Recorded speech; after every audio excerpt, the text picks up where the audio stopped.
Hello, AP and CCP US history students. Today we're going to be talking about the Industrial Revolution, when the United States became an economic player in the world. This is, of course, on the heels of the Reconstruction policies that were happening post Civil War. We were a little late to the game thanks to the Civil War. We would have become a little bit more industrialized, a little bit quicker had it not been for that conflict and our issue over slavery. But we finally did catch up with the industrial world in the late 1860s, I should say, all the way up to and through the early 1900s. And we become the industrial giant of the world because of a number of different factors that we're going to go over today.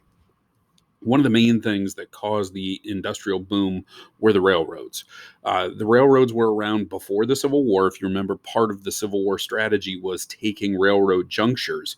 That's one of the major reasons that we had two battles at Bull Run or Manassas. That's one of the major reasons why Gettysburg was so important. It was the ability to transport men and supplies through the railroads that pretty much drove the strategy of the Civil War. So the growth of the railroads post Civil War was not a surprise because they were already moving in that general direction.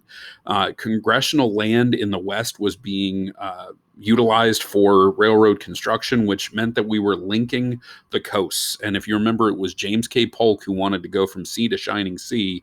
It was in 1869 that we saw the completion of the Transcontinental Railroad, which literally made that a possibility in a relatively short amount of time.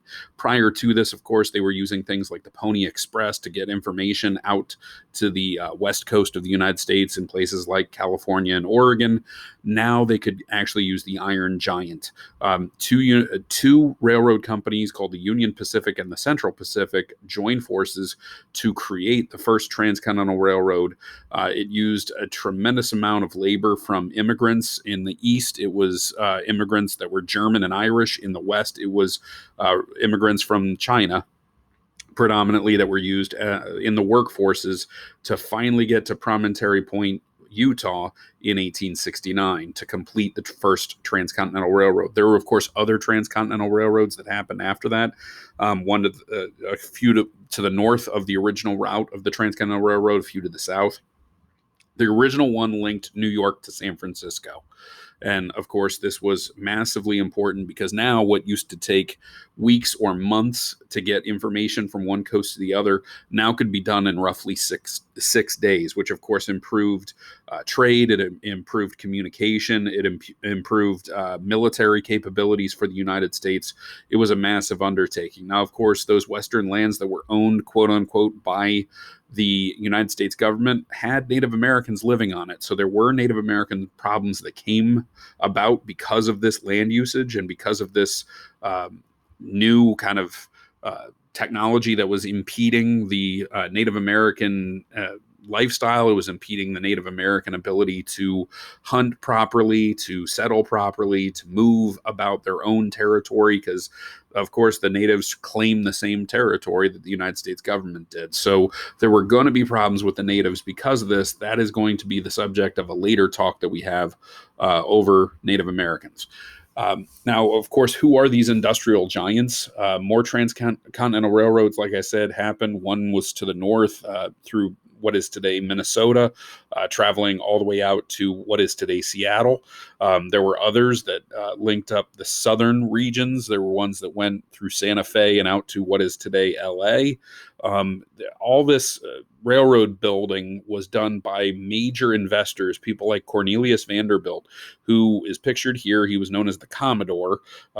Cornelius Vanderbilt was a multimillionaire already in the shipping industry. He was very big into ships. He was big into steamships. He was, massively wealthy. Well, he saw the future was going to be in railroads, and railroads were going to replace many of the steamships that he had in his line. So instead of allowing his company to just kind of thrive until it died, he sold off his pieces and parts and then reinvested in the railroad. And he was one of the major ones that was going to have improvements to the railroad.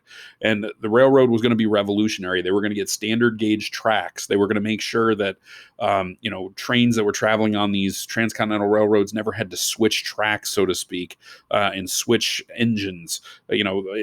it made no sense to have one that was 7-inch gauge and then the next track would be 12-inch gauge or something. He standardized all the gauges of the beams. He made sure that everything was running properly, and that's the beauty of having somebody, in a weird way, in a monopoly, because they're controlling every aspect of that specific industry. So while the monopoly is terrible for you and me, the consumer, it's really solid when it comes to just making sure everything is uniform and everything is done at the highest level. Now, because this, Vanderbilt makes obscene amounts of money.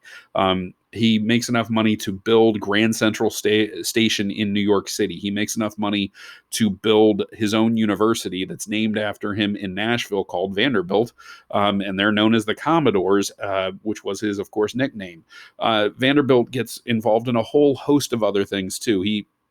He is a very tenacious person. He doesn't allow for too much competition.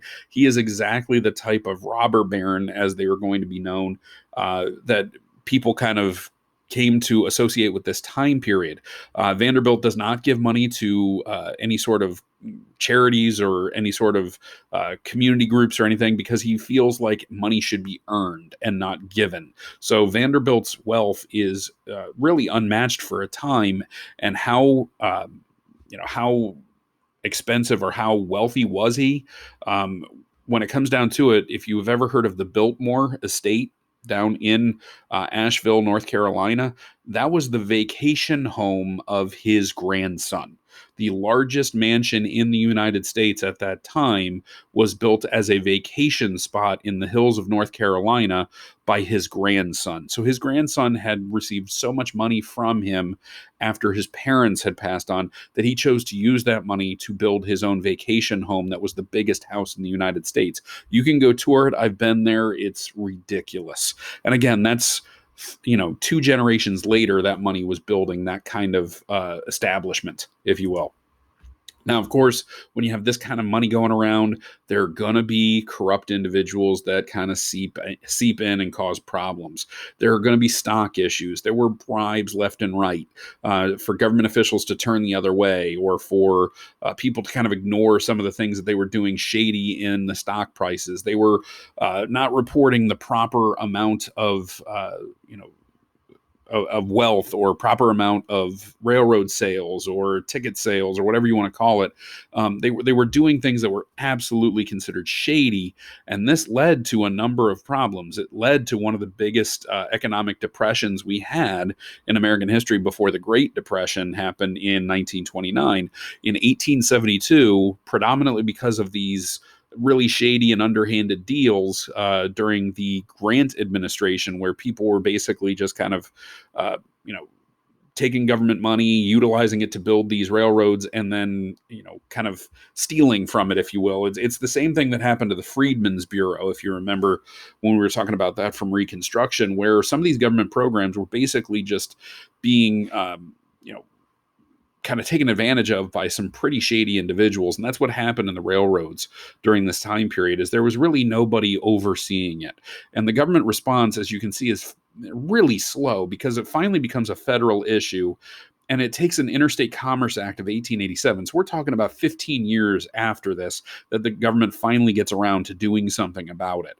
And of course, the response is, after a while, that they start cleaning up these railroads, but a lot of these very wealthy individuals start to shy away from investing in the railroads. So the people that really started this, the people that caused the problems in the railroads, the Vanderbilts, the Stanfords, Leland Stanford, who also has a college named after him out in California, all these guys who had made tremendous amounts of money off the railroads, they had already gotten out of it by that point. They had caused all the problems and they left. So really, the government is really slow to punish the people that really caused the issues. Now, of course, as we start to see manufacturing growing due to this industrial revolution and due to this technological boom in the railroad, you start seeing people that are asking legit questions about how to improve things. Now, why are we a manufacturing nation in the first place? George Washington was absolutely correct way back in his presidency, when he basically made the claim, and I'm paraphrasing here, that we basically could be self-sufficient nation, that we had enough resources in our mountains, in our waterways, in our, sea to shining sea, to really kind of not only sustain ourselves but grow and prosper like no other nation in the world. And we had the same resources. We had the coal, we had the waterways, we had the oil reserves, we had everything that were untapped at this point, that were going to become the tools and the building bridges for actually making ourselves an industrial nation. We also had a pool of people coming over at this time period from other countries who were seeking a better life, who realized that they could come over and actually have a dream, better known as the American dream, that they could have their own place to live, that they could have their own land to live on. We just had this abundant supply of land and resources. And this is the start of the American dream, and the streets are paved with gold type mentality. So immigration is going to be a much larger thing during the industrial age. And inventions, we have the people that are asking the right questions. We have people like Thomas Alva Edison, who, instead of asking why things don't exist, or why we do things the way we do, he's thinking about why aren't we doing things in a different way. So he's challenging really the status quo when it comes to what the processes that we use. He's going to invent over 1,000 patented inventions over the course of the Industrial Revolution. Many of them are going to have massive impacts upon our industrial output. No more so than, of course, the electrical current that he uses, and the power grid that he basically sets up, and the energy that comes out of those powerhouses that he kind of comes up with. But you also have a tremendous amount of influence when it comes to the light bulb, just in general. Lighting up the night and creating the ability to illuminate a city, to illuminate a factory, to illuminate places of business, so that they can keep going past sundown, if you will. So Edison really does kind of pave the way for an industrial giant in the United States. And of course, you have to have the money backing it up. And we kind of had a little activity when we went through not only Vanderbilt and Stanford, but also the three listed here. Andrew Carnegie, who is pictured with the beard, the second one there, John D. Rockefeller, who's the first one there, and J.P. Morgan, who's the last one there. The other one is Vanderbilt. Okay, these guys become the titans of industry. Andrew Carnegie, who is a Scottish immigrant himself, who works his way up through the railroads and eventually invests all his money from that venture into the iron industry and becomes a multimillionaire. And then he hears about this ability to make steel, which is the wonder metal, for really cheap. He goes over to England, he researches it, and he eventually invests all of his millions into the steel industry, thinking that he can basically replicate that process on a massive scale. It works out. Now, of course, if you remember watching the video, The Story of Us, he took a tremendous gamble. If that didn't work, we would have never heard of him, or he would have been a cautionary tale about taking the money that you do have and totally screwing yourself by having things that don't work. Carnegie bets on himself and wins. And he wins in a way that he becomes the wealthiest man in the United States during that time period. He'll be surpassed by Rockefeller, who gets involved in the oil industry and creates Standard Oil, which is in Cleveland, Ohio. And he basically takes the natural resources of oil, which are in the Pennsylvania oil fields. And eventually we're going to discover oil out in places like Texas and Oklahoma as well. But we are going to refine that oil in Cleveland and then ship it through the Great Lakes out to the Atlantic coast. So he basically consolidates power within Standard Oil. And when monopolies are banned by the United States government, he comes up with a new way of organizing factories and companies. He comes up with the modern corporation, and he puts it in what is known as a trust, where basically it's multiple companies working together to control prices. Because what's the main problem of a monopoly? A monopoly, of course, is complete control of a good or service. So it's complete control. If you have complete control, you can basically charge whatever you want. Well, Rockefeller realizes if multiple companies work together, they can also artificially control the price as well. So to put it in modern day terms, what if McDonald's, Wendy's, Burger King, all these fast food restaurants that make basically the same thing, say from now on, all hamburgers are going to be $2. So for a while there, you're going to all these different companies. You're totally fine. All right, it's $2, and then they raise it to $2.50, and then they raise it to $3, and they just keep artificially moving up to where you can't find a hamburger for less than $10. And if you do, it's at some random mom and pop someplace. And then, of course, they just swoop in and they kind of kill the competition. That's what Rockefeller basically does. By doing that, he becomes the wealthiest man of that time period after Carnegie. Now, Carnegie and Rockefeller are just 1 and 1A. It's kind of like the modern day Jeff Bezos, who's the Amazon CEO, and Bill Gates, kind of trying to one up each other about how much money they truly have. Now, in modern day terms, Rockefeller would be very similar to Bezos, and Carnegie would be very similar to Gates, because Bill Gates gives a lot of money away to charity, and Carnegie gave massive amounts to charity. So did Rockefeller to a certain degree. Rockefeller didn't particularly care to give to charity as much as he liked to invest in new business ventures. He was a little bit more involved with that. Rockefeller also liked to do a lot of research and development type stuff. So he was very much, and both of them for that matter, Carnegie and Rockefeller, were very big in giving money to colleges and universities. So not surprisingly, Carnegie Mellon out in Pittsburgh, named after Andrew Carnegie, along with the Mellon family, who become wealthy industrialists as well. Rockefeller gives a lot of money. For a while there, he was giving money to Ivy League schools like Harvard and Yale. Then he hears about how historically black colleges are being treated. He starts reading up on things, and he realizes that Harvard is not allowing for black people to go there. So he starts giving money to Fisk, and he starts giving money to Howard, these historically black colleges, because he realizes that America is much more than just the wealthy elite white guys out in the East Coast, if you will.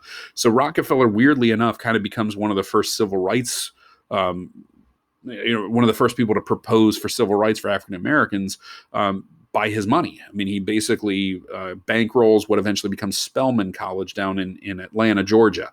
So, and that was, for those of you who don't know, Spelman is a historically black college for women.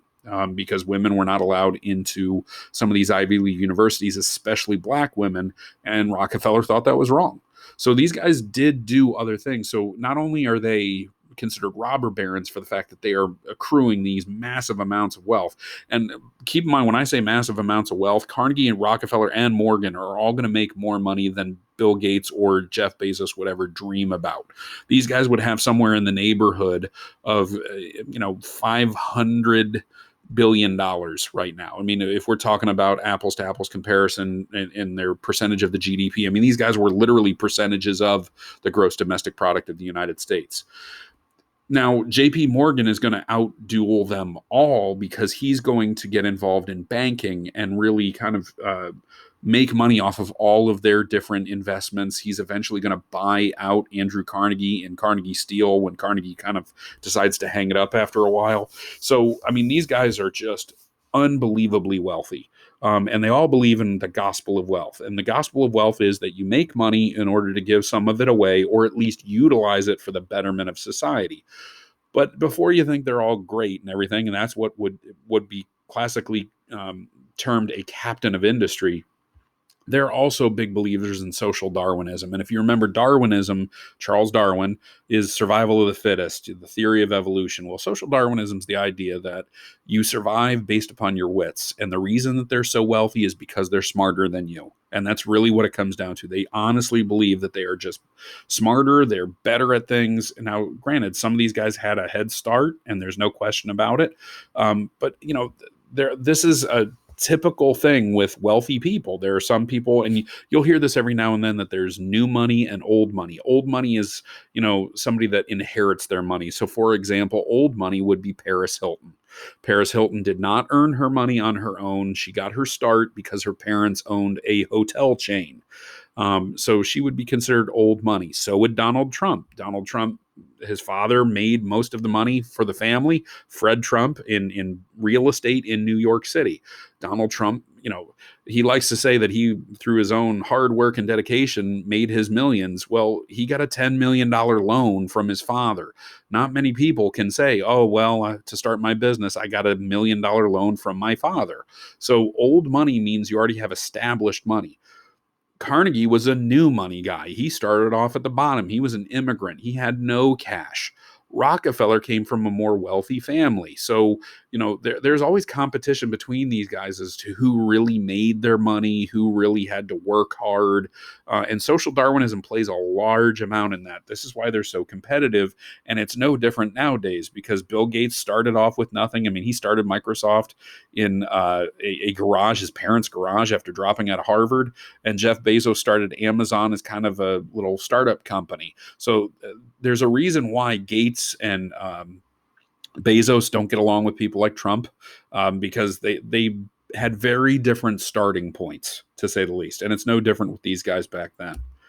Now, of course, government responses, they realize that not only outlawing monopolies, but they have to go after trusts. So they finally went after the trusts in 1890 to try and derail Rockefeller. The weird thing is what it was supposed to do was break up the trusts, the Standard Oils, the Carnegie Steels, which would eventually become U.S. Steel. They try and break up these trusts. In reality, they basically got the lower fruit, the lower hanging fruit guys, the people that didn't hide it as well, the people that didn't have attorneys on retainer that could kind of protect. So they got the little guys, but they never really got the big heavy hitters like Rockefeller. So just like all the railroad companies that kind of got around government responses during the Gilded Age, they're going to get around it here as well. These wealthy industrialists never really have to pay for it, and the Sherman Antitrust Act, weirdly enough, before it ever attacks any legitimate trusts, it attacks labor unions. It attacks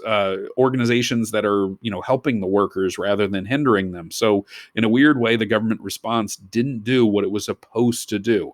Now, part of that is because in the late 1800s, the presidents were not exactly go-getters. They were not exactly the cream of the crop. It's going to take a while to get somebody in office who's willing to glare at these wealthy industrialists, stare them down, and basically break them down to treat their workers better. So it's not until the progressives come along with people like Teddy Roosevelt where you start to see a general shift in this mentality and the trusts start to get broken up. But that is not for another 10 years after the Sherman Antitrust Act. Now, of course, the South is not industrializing at the same rate. They are still exceptionally agricultural. They're going through their own problems, with cotton. They're still very much dependent upon their crops as opposed to, building up their own heavy industry. Now, that doesn't mean they don't have small businesses here and there. That doesn't mean that they don't have smaller industries. But in reality, the industrial base of the United States is up in the north. It's in New England, it's in Pennsylvania, it's in what eventually becomes termed the Rust Belt, which is basically from Pittsburgh via Cleveland through Cincinnati out to Chicago. Those are what are considered the Rust Belt territories. And you can also include St. Louis for that matter when you're talking about Rust Belt cities. The South doesn't quite have that. If you kind of notice, their major cities are places like Atlanta and Savannah down in Georgia, maybe Charleston as well, but they were still very much based upon the pre-Civil War mentality that we farm cotton and we ship that around the globe. And so in reality, all of these cotton-based industries, you're completely at the mercy of whether or not some other country comes along to compete against you. And of course, there's going to be issues. Women are not going to push for as many rights in the South because they're still very much based on an agricultural economy, whereas women in the North are going to start pushing for the right to vote. They're going to start pushing for rights in the family, in the household. You're going to see a massive wealth gap Whereas before the Civil War, the massive wealth was mostly in the South with plantation owners. You're going to start seeing industrialists outpace them, where Carnegie's going to laugh at Southerners who own plantations because they don't have anywhere near the economic clout that these Northern industrialists do. Wage earners, this is where the South may get them, because people in the South, at least within their economy, they were kind of taking care of each other. Whereas in the North, you had people like Carnegie and Rockefeller making millions and millions, and the people that work in their factories making 10 cents a day, if that, and they're really struggling. So you do have that. Now, the massive gap is going to be the foreign trade. The Northern industrialists are going to be trading with every country that they can possibly get their hands on, whereas the South is very much at the mercy of who is using their cotton and who is using their other agricultural goods. Now, of course, who's sticking up for the little guy? In the early stages, unions are going to form, and the foundation of a union is the idea that instead of one person going in and representing themselves, one person goes in and represents the whole company, all the workers within that factory. And the foundation of that is that we speak for all, we speak with one voice type mentality. And the organization of unions was very rough at first. In the early 1800s, all the way up to and through the Civil War, you started to see some kind of smaller unions cropping up. It's after the Civil War that you start seeing the national effort to make a labor union. And the National Labor Union is the very first effort at that. It doesn't work out very well. The Knights of Labor form closely after that. And the reason that these don't really work out well is they're very open to everybody getting involved. But the problem is that in a factory, there are skilled labor positions where people know how to work a machine or are skilled with a specific craftsmanship of a good or a service. These labor unions kind of invited everybody. So the same guy that works the pulley on the dock is represented by the same one who is like opening up the crate and emptying out the boxes. The guy who has to lift a box is not the same as somebody that has to work at a steel mill and knows how to use the blast furnace. So the unions start to realize they have to almost kind of represent a specific group of people, and specifically people that cannot be replaced easily. And so that's where you start seeing the general shift over to the AFL. And the AFL starts to become more and more of an enticing group after the Haymarket Riot. The Haymarket Riot happens in the late 1880s in Chicago when workers go on strike, and specifically in the meatpacking industry of Chicago. And these are people that were very easily replaced. These were people that, as soon as these immigrants came off the boat, they could easily step into the factory and take a job working as a butcher in these meatpacking plants. Now, the Haymarket Riot occurs because of police violence, where anarchists show up, throw a bomb into a police formation, killing police officers who were escorting these immigrant workers, replacement workers, better known as scabs. Okay, scabs, because they replace, just like a scab would replace your skin, and it's not as pretty, but it can do the job. These immigrants were replacing the workers who were on strike. Well, when this bomb goes off, the police react with violence towards the mob, and that violence basically causes the entire strike to fall. And it's people like Samuel Gompers and the American Federation of Labor that start realizing that anytime you have any sort of violence, your strike isn't going to work. And Gompers kind of preaches the idea that you work together in collective bargaining, the idea that one person goes in and negotiates for all of the workers, that you are an organized response, and that you push for things like a closed shop. A closed shop is the idea that everybody in the factory is represented by the same labor union, and the AFL is that labor union. So Samuel Gompers does a tremendous job at changing the narrative to being a more peaceful approach, to being a more organized approach, approach to labor and specifically works to make unions a little bit more acceptable in American culture, especially at a time when you start seeing kind of the roots of socialism come along, because a labor union is a socialist institution.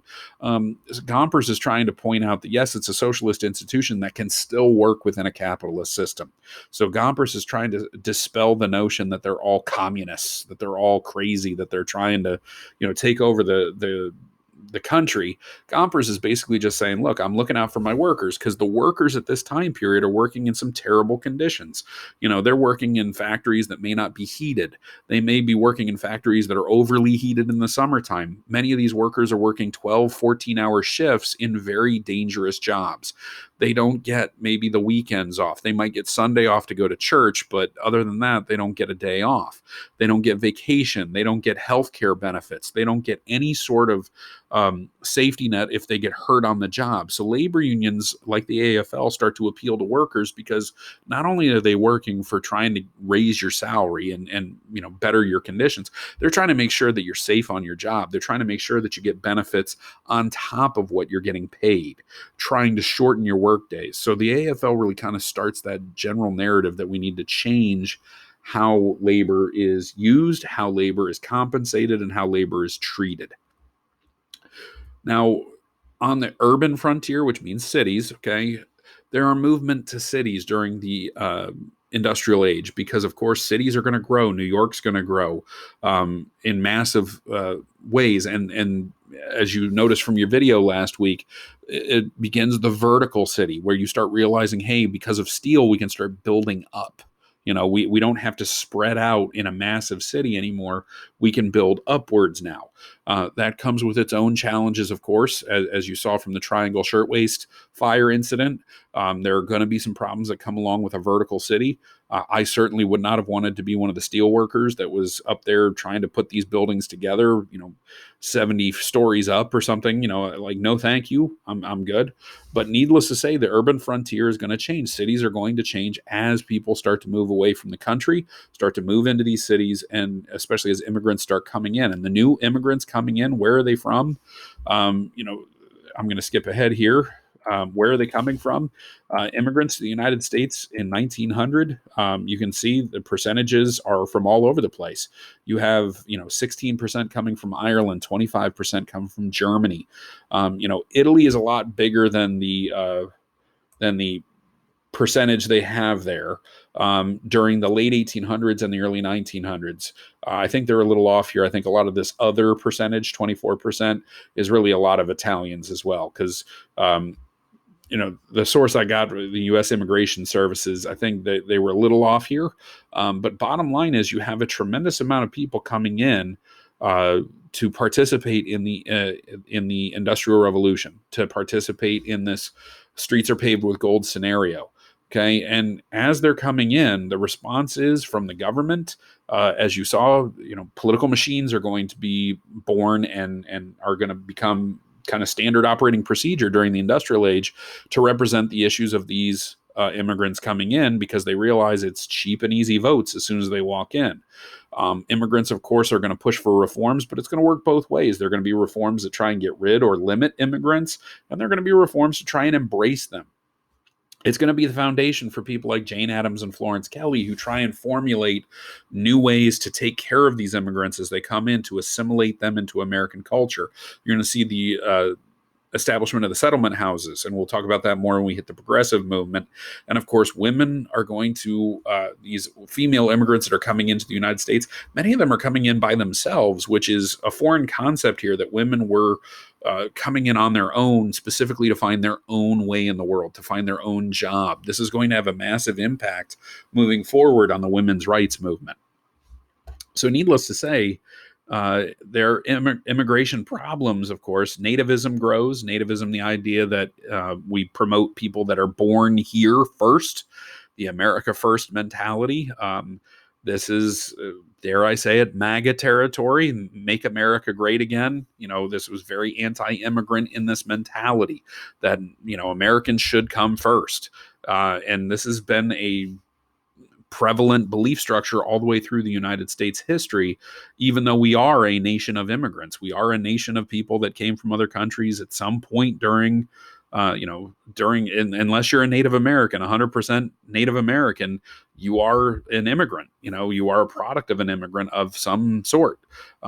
But still, nativism is a big deal over here, that you have to be born here, and that, people that are born here take precedent over immigrants. We've had this since the dawn of the American Republic, and it's continuing to this day. We have groups that form specifically to do that. The American Protective Association, which puts out signs like "Help Wanted, No Irish Need Apply."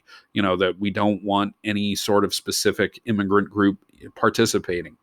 And there are congressional acts that limit this. The Chinese Exclusion Act, very racist act of Congress to exclude Chinese foreign nationals from coming into the United States, even though these are the people that built the Transcontinental Railroad, even though these are the people that built the West Coast, even though San Francisco has a huge Chinatown at this point. We are going to have an exclusion act during that time period to try and limit the amount of Asian immigrants coming into the country. We're also going to have some church issues with this, where churches are going to be very specific about who they allow into their congregations. And look, one of the major problems during this time period are Roman Catholics against liberal Protestants. You have, people that say, well, America was founded as a Christian nation by Puritans who were Protestants, and they don't trust the Catholics coming in. And where are the Catholics coming from? From Ireland, from Italy. So you have Irish and Italian Roman Catholics coming into this country, and they are not being welcomed. And they're not being welcomed by nativist organizations. The Ku Klux Klan is going to come along later on towards the tail end of the progressive movement. They're going to be rebirths of hate groups specifically against immigrants and the religious groups they're bringing. But there are also going to be some other groups that try and embrace immigrants. The YMCA forms, the Young Men's Christian Association, as it's known, the Salvation Army, and they're going to come along specifically to try and help out these immigrants and to protect them and to kind of welcome them into American society. Now, of course, some of the products of immigration are going to be the idea that we're going to build bridges, that we're going to build new things. We're going to get influenced by people like Roebling, John Augustus Roebling, who builds this bridge. And you will notice maybe here, the little stadium off to the side here, this is Cincinnati. This is the prototype of the Brooklyn Bridge. John Augustus Roebling had an idea for suspension bridge. The suspension bridge is the idea that you build pylons in the middle of the river, okay? And then you basically use steel cables to hold the bridge up. So instead of it being supported from underneath, it's held up from up top on the top of these pylons by these steel cables. And these steel cables hold the bridge. They basically hook underneath the bridge and they hold it up. So it's called a suspension bridge because it's suspended in air. If you've ever walked across the Roebling Bridge, it's closed now for for kind of an update, if you will, cleaning, if you will, and let's be honest, a safety inspection, because it's been around since the late 1800s. But this was the prototype here. If you've ever walked across this, it moves. If it's a windy day, you're actually going to feel it kind of swaying back and forth, because that's what it's supposed to do, which is a little unnerving for many people. They especially if you don't like heights, because there are parts of this that have grates on it where you can see directly down to the Ohio River. Well, the same thing holds true in New York when they decide to build the Brooklyn Bridge. And the Brooklyn Bridge is basically, and for those of you who don't know, this is Manhattan right here. Manhattan, if you ever watch TV, if you ever watch, Friends or Seinfeld or, Law and Order SVU or whatever else, the vast majority of the shows happen within Manhattan. But some of them do go out into the other boroughs. And for those of you who don't know, the boroughs are basically the 5 cities that comprise New York City. And the boroughs are Staten Island down here, made famous by people like Pete Davidson and Colin Jost, who are from Staten Island and very proud of it if you ever watch SNL. Brooklyn, where the Nets play, if you're a basketball fan, and where the Dodgers played way back in the day when Jackie Robinson broke into the major leagues. Queens up here.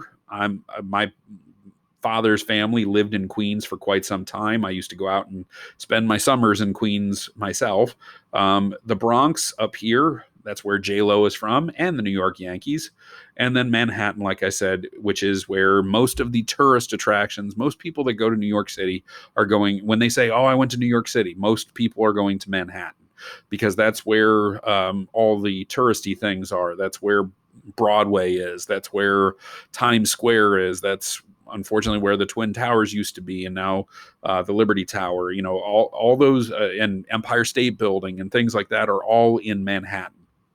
So, needless to say, when Manhattan, which was the original New York City, if you will, when Manhattan was starting to grow and industrialize, they started realizing that a lot of people were coming over from Brooklyn. There were a lot of people coming over from Queens, and they were using ferries to get across the East River, which is really more of an inlet from the Atlantic Ocean. It basically flows by Staten Island and Brooklyn through this corridor right here. And by the way, that's where the Statue of Liberty is. New Jersey's over here, but don't ever say that to a New Yorker. They don't care about Jersey all that much. But basically, Staten Island, or not Staten Island, I'm sorry, Liberty Island, which is where the Statue of Liberty is, Ellis Island, which we'll talk about later on. All of that is out in this bay right here, and then it enters in and it forks here along Manhattan. To the left is what is known as the Hudson River, and to the right is the East River, which again is more of an inlet to a bay up here.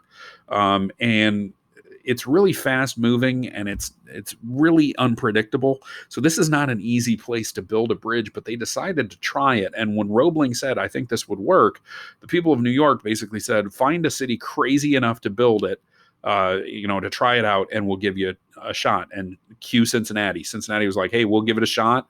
So of course they built Roebling's bridge here, the prototype. It worked. And so New York decides to build the Brooklyn Bridge. And you'll notice the Brooklyn Bridge looks very similar to Roebling.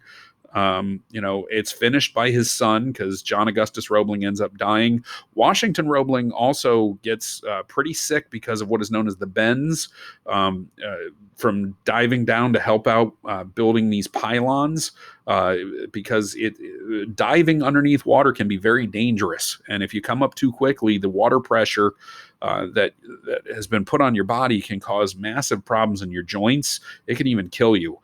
Roebling almost dies himself, but they do manage to complete the bridge, and they link up New York. And of course, linking up Brooklyn to Manhattan allows for Brooklyn to grow and prosper, allows Queens to grow and prosper, and you start seeing the growth of what eventually becomes known as New York City, the modern day New York City. And of course, that's where a lot of immigrants start coming in. Italians predominantly go to Brooklyn, which is why when they talk like this, because they're way out on the tip of the tongue, like in Italian. A lot of Germans will go up and settle in Queens, which is why when you go up to Queens, people talk like this, way back in the back of their throat, because, Germans way back in the back of the throat. There's differences in the accent. You will notice the modern day Bronx accent is affected by the Latino population that is settled there, and the African American, and when I say African American, I mean truly African population that has settled there as well.